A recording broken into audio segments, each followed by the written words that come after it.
Hello বন্ধুরা, আরেকটি নতুন পর্ব নিয়ে আবারও হাজির হয়ে গেলাম। আজ আমি এই দুটো কাপড় দিয়ে একটি সুন্দর জিনিস তৈরি করে আপনাদেরকে দেখাবো।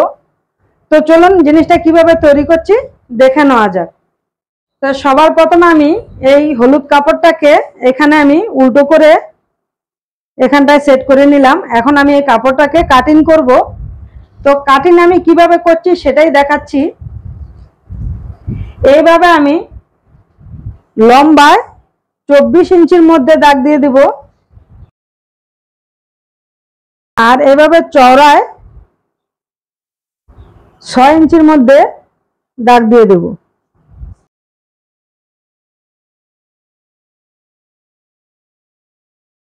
এখন কাপড়টাকে কেটে নিব।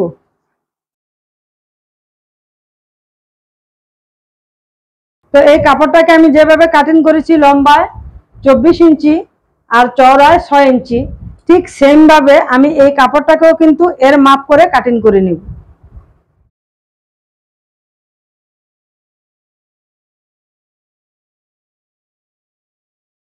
এই যে দেখুন, এখানে 2 পিস কাপড় আমার কাটিং করা হয়ে গেল। তো এখন আমি আবারও এই কাপড়টা নিয়ে নিলাম।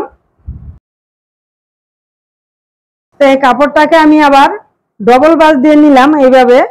তো এটাকে এখন আমি কাটিং করব। তো কাটিং করার আগে আমার এখন মাপটা নিয়ে নিতে হবে। তো এর মাপটা আমি এইভাবে লম্বায় 8 ইঞ্চির মধ্যে দাগ দিব, আর এইভাবে চওড়ায় আমি 6 ইঞ্চির মধ্যে দাগ দিয়ে দেব।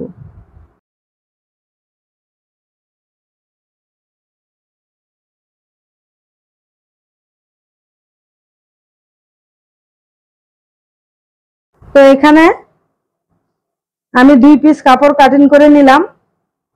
এই যে, তারপর আমি এখানে পুরনো দুটো কাপড় নিয়ে নিলাম।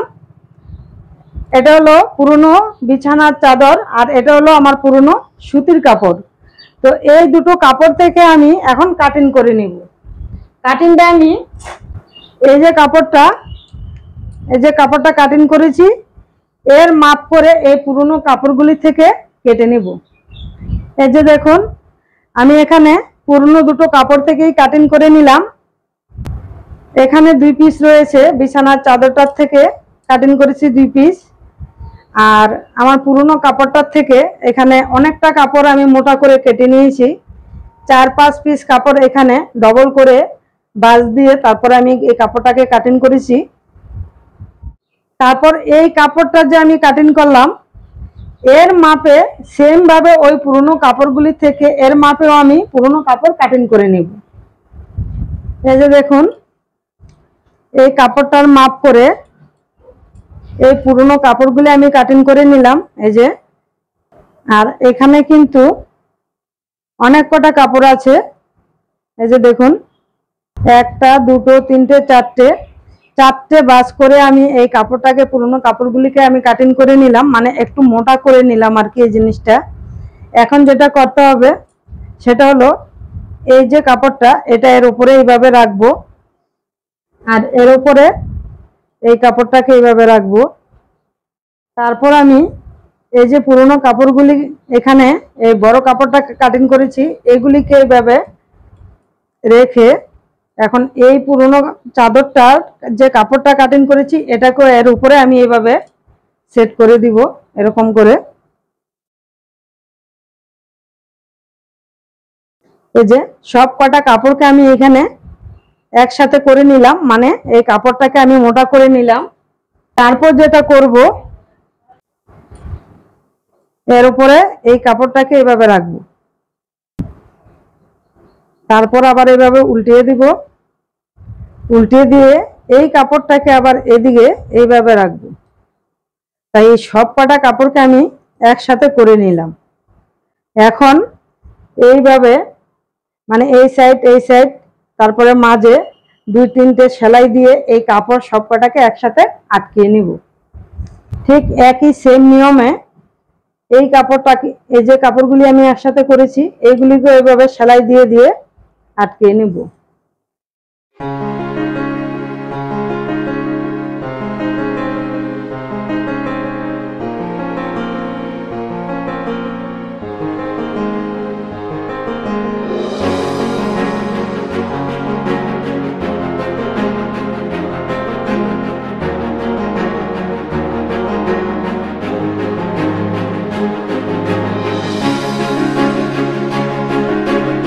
এই যে দেখুন আমার এই কাপড়গুলি কিন্তু সেলাই করা হয়ে গেল।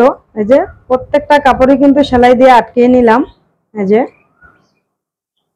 এখন যেটা করতে হবে, এই যে ছোট কাপড়গুলি এইগুলিকে এইভাবে ডবল ভাঁজ দিব, দিয়ে এর মিডল অংশটা বের করব। এই মিডল অংশটা এখানটা এইভাবে চক দিয়ে দাগ দিয়ে নিব। তারপর এভাবে চক দিয়ে দাগ দিয়ে এইভাবে একটু রাউন্ড শেপ করে দিব, দিয়ে তারপর এটাকে এইভাবে আমি কাটিং করে দিব। তো ঠিক এই একই নিয়মে এই কাপড়টাকে আমি কাটিং করে নিব। এই কাপড়টা এইভাবে রেখে নিচের কাপড়টার উপরে এই কাপড়টাকে রেখে তারপরে এটাকে আমি কাটিং করে নিব। এই যে দেখুন দুটি কিন্তু আমি গোল করে শেপ করে কাটিং করে নিলাম।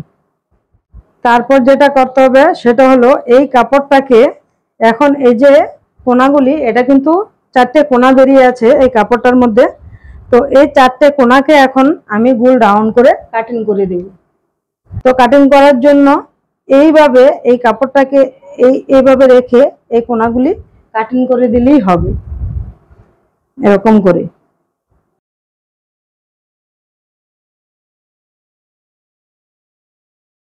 এই যে দেখুন এই যে এই কাপড়টারও কিন্তু 4টে কোনায় কিন্তু কাটিং করে রাউন্ড করে দিলাম।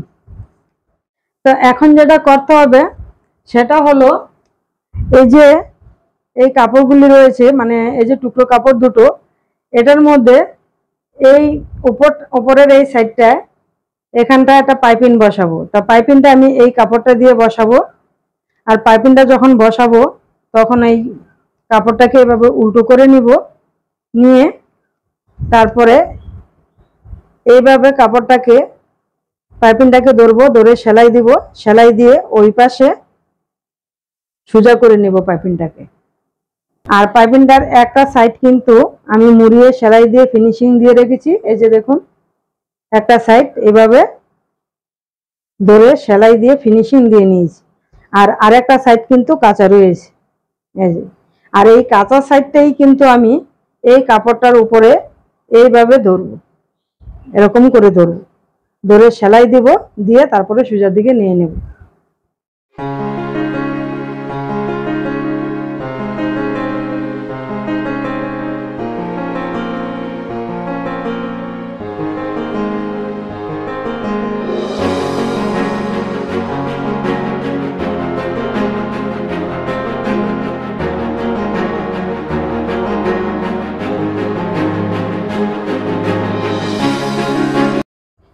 এই যে এখানে এই কাপড়গুলির মধ্যে পাইপিং বসানো হয়ে গেল। এই যে দেখুন এখন যেটা করতে হবে সেটা হলো এই কাপড়টাকে এইভাবে সেট করব। করার পর এই কাপড়গুলিকে এর মধ্যে এইভাবে এরকম করে সেট করে নিব। তারপর এই সাইডের থেকে এরকম করে ঘুরিয়ে সেলাই দিয়ে আটকে নিব। তারপর এই পাশ থেকে আবার সেলাই দিয়ে এই পাশে নিয়ে আসবো, তারপরে এই দুটো সেট হয়ে যাবে। তো এখন এই কাজটাই করে নিব।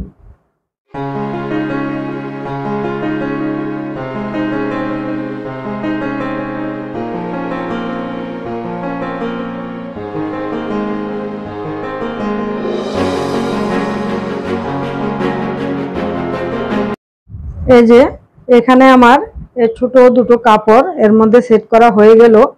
এখন যেটা করতে হবে সেটা হলো এই যে পুরো চারপাশে আপনারা দেখতেই পাচ্ছেন যে কাঁচা রয়েছে, মানে সুতো বেরিয়ে রয়েছে, কাপড় বেরিয়ে রয়েছে।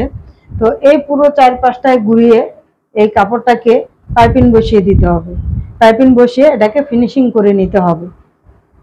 পাইপিংটা আমি যখন বসাবো তখন এই কাপড়টাকে এইভাবে উল্টো দিকে করে নিব, আর এই কাপড়টা দিয়ে আমি পাইপিংটা বসাবো। এইভাবে উল্টো দিকের থেকে এরকম করে ধরে এরকম ঘুরিয়ে ঘুরিয়ে সেলাই করে করে এইভাবে তারপরে পাইপিংটাকে এইভাবে বসিয়ে দিব। তারপর আমি এই পাইপিংটাকে এদিকে সোজা দিকে নিয়ে আসবো এরকম করে।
এই যে বন্ধুরা, আমি যে জিনিসটা তৈরি করতে চেয়েছিলাম সেই জিনিসটা এখানে পুরো তৈরি করা হয়ে গেল। আশা করি আপনারা এটা দেখে বুঝতেই পাচ্ছেন যে জিনিসটা আমি কি তৈরি করেছি। তারপরও আমি বলে দিচ্ছি, এটা হলো পট হোল্ডার। গরম পাত্র ধরার জন্য যে পট হোল্ডার তৈরি হয় সেই জিনিসটাই আমি আজকে তৈরি করলাম। এই যে দেখুন, এইভাবে হাত দুটো ঢুকিয়ে নিয়ে তারপরে গরম পাত্রটাকে আমরা এইভাবে ধরবো। তাতে কি হবে, আমাদের হাতে কোনো হিট লাগবে না, উপরের সাইডেও লাগবে না, নিচে তো লাগবেই না। আর জিনিসটাও অনেকটা কিন্তু মোটা। এই যে দেখুন, আপনাদের তো আমি যখন তৈরি করি তখন তো দেখিয়েছি যে এর ভিতরে আমি কত পরিমাণে মোটা করে কাপড় দিয়েছি। তো সেই পট হোল্ডার আজকে তৈরি করে আপনাদেরকে দেখালাম। আর এই যে পট হোল্ডারটা যে আমি তৈরি করলাম সেটার যে এই যে কাপড়ের যে ম্যাচিংটা, এই যে দেখুন পিছনের যে কাপড়টা আমি দিয়েছি ঠিক এই কাপড়টা কিন্তু সামনে দিয়ে এনে এখানটায় দিয়েছি। এবার আপনারা চাইলে এক কালারের উপরেও কিন্তু করতে পারেন, কিন্তু এক কালারের উপরে করলে হয়তো জিনিসটা অতটা ফুটবে না। আর আমি এটাকে বাই কালার দিয়ে করেছি, মাঝের যে কাপড়টা এটা আবার অন্য কালার দিয়েছি, তো এটা বাই কালার হয়ে গেল। তাতে কিন্তু জিনিসটা খুব সুন্দর ফুটেছে। আবার পাইপিংটা আবার অন্য কালারের কাপড় দিয়ে দিয়েছি। তো এই কারণে কিন্তু এই পট হোল্ডারটা দেখতে কিন্তু খুবই সুন্দর লাগছে। তো আমি আরো কিছু তৈরি করেছি আমার বাড়ির জন্য, সেগুলো আপনাদেরকে দেখাচ্ছি। এই যে দেখুন, এখানে আমার কাছে অনেক কটাই আমি তৈরি করে নিয়েছি।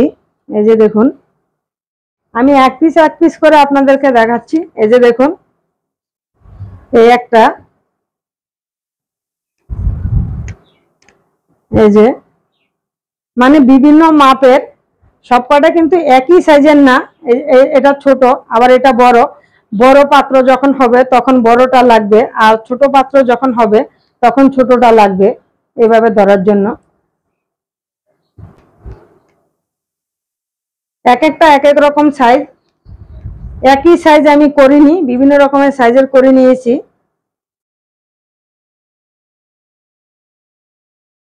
এই পট হোল্ডার দিয়ে গরম পাত্র ধরলে কি হয়, মানে আমাদের সুবিধাটা কি হয়, অনেক সময় আমরা যখন ভাতের মাছটাকে এভাবে উল্টিয়ে ধরার জন্য হাঁড়িটাকে এভাবে উল্টিয়ে ধরি, তখন কিন্তু অনেক সময় আমাদের হাতের এদিকটায় কিন্তু বা এখানটায় কিন্তু আমাদের মানে গরম হিট লেগে যায়।